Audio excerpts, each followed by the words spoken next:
You ever build something with your bare hands, only to wake up one morning and realize someone, somewhere, decided to burn it down in slow motion, and you're the last to notice? That's how I felt, staring at those customer complaints pouring in, every line on that spreadsheet like a jab in the gut. 15 years ago, I scraped together every dollar I had and founded Skyline Area, just one old, noisy plane, hauling dreamers across state lines.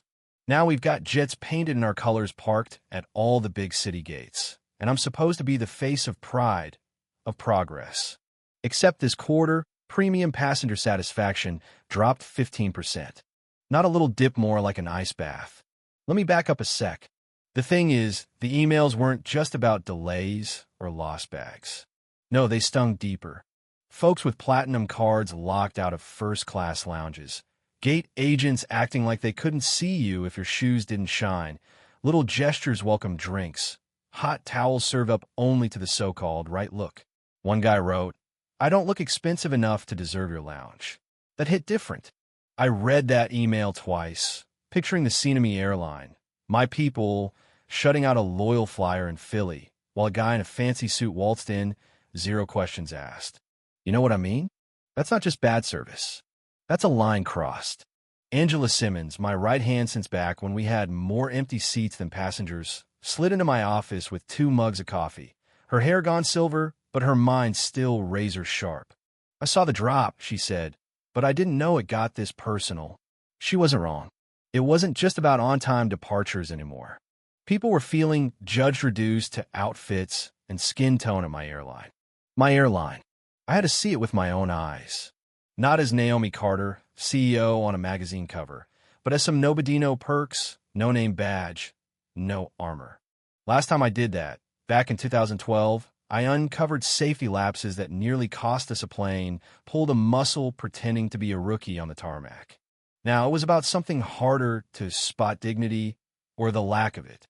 "You're not really going undercover again?" Angela asked, half in disbelief. I just shrugged. "I have to. It's the only way." That night, I packed like I hadn't in years, flannel shirts, jeans, slip-on shoes. No designer brands. Glasses to blur my face. Left the makeup behind. Let my hair go natural. A tiny camera disguised as a phone. A 12-day route, 10 cities, all economy class. I booked tickets under the name Monique Davis. No corporate card, no favors. If I was going to fix this, I had to taste every bit of it myself. The next morning, I slipped out before sunrise. Nobody in the Skyline Plaza lobby knew I wasn't just another passenger hustling for an early flight. In line at San Francisco Airport, my heart hammered. Would anyone spot me? Of course not. Turns out, when you don't look the part, you're invisible. Platinum card? Didn't matter. At the lounge, they didn't greet me. At the gate, a well-dressed man got waved through, no questions. Me? They barely looked up. I wrote it all down in an old, battered notebook, the one I used back when nothing about this business was easy. On board, the pattern played out over and over. In seat 28C, I watched crew shower first class with hot towels and champagne, while the back of the plane didn't even get eye contact. Elderly passengers waited, ignored, while men in suits got first pick. Every smile, every "can I help you?" always aimed at the ones who looked like they'd spend the most. I wasn't shocked, just angry.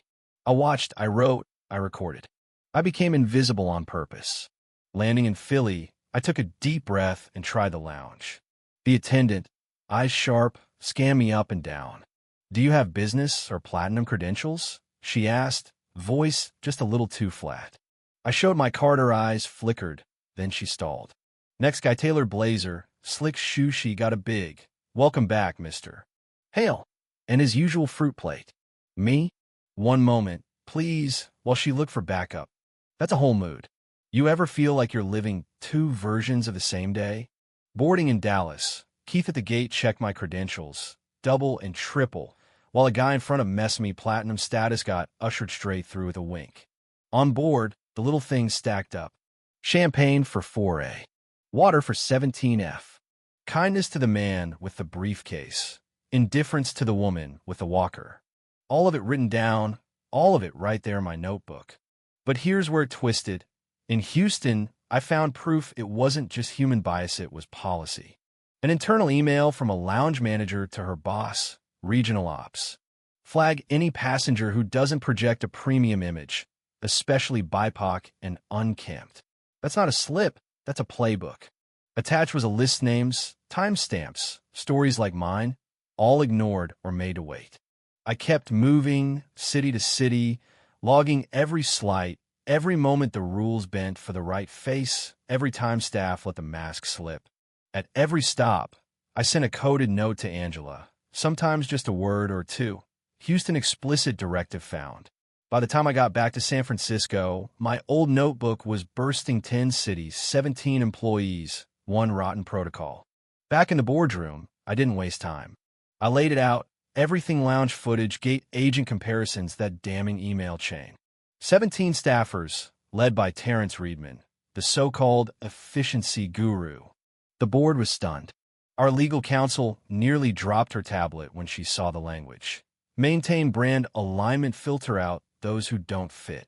My heart was pounding, but I stood my ground. This isn't a few bad apples. This is a system.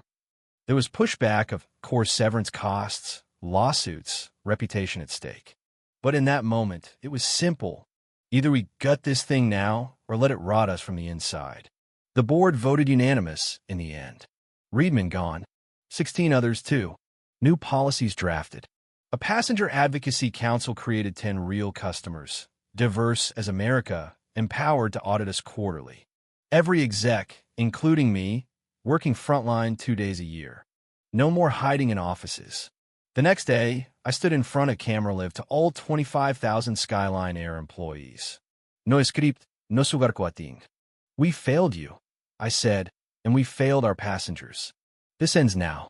Dignity for every customer, every flight. The silence was thunderous. Then the questions came from every corner of the company. Could we really change? Could we win back trust? We rolled out retraining. Gate agents learned to check their own biases, to look beyond clothes and skin. Flight attendants practiced assisting everyone, mobility devices, nervous flyers, families who'd saved all year for a single vacation. Lounge managers tore down every advisory memo about filtering access. Priority disappeared from the baggage carousels. The effects rippled out fast. Repeat bookings shot up. Surveys came back with words I hadn't seen in years, carrying "no more feeling judged." Press headlines called us the comeback airline. And we put our money where our mouth was: scholarships for kids who looked like me, aiming for the sky, no barriers.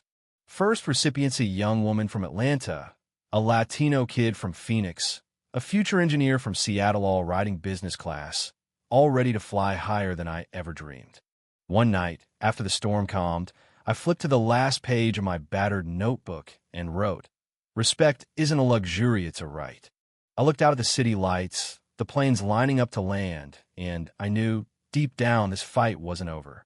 Discrimination doesn't die easy, not in boardrooms or baggage claims. But now, every time I walk through an airport, I see a new glimmer, a sense that we're building something better flight by flight. So, here's my question for you: if you saw this happening at your airline, would you speak up? Would you risk your comfort for a stranger's dignity? Or would you just look the other way and let the old ways fly? Drop your thoughts below, because real change takes all of us. Let's talk about what justice really means up in the air and down here on the ground.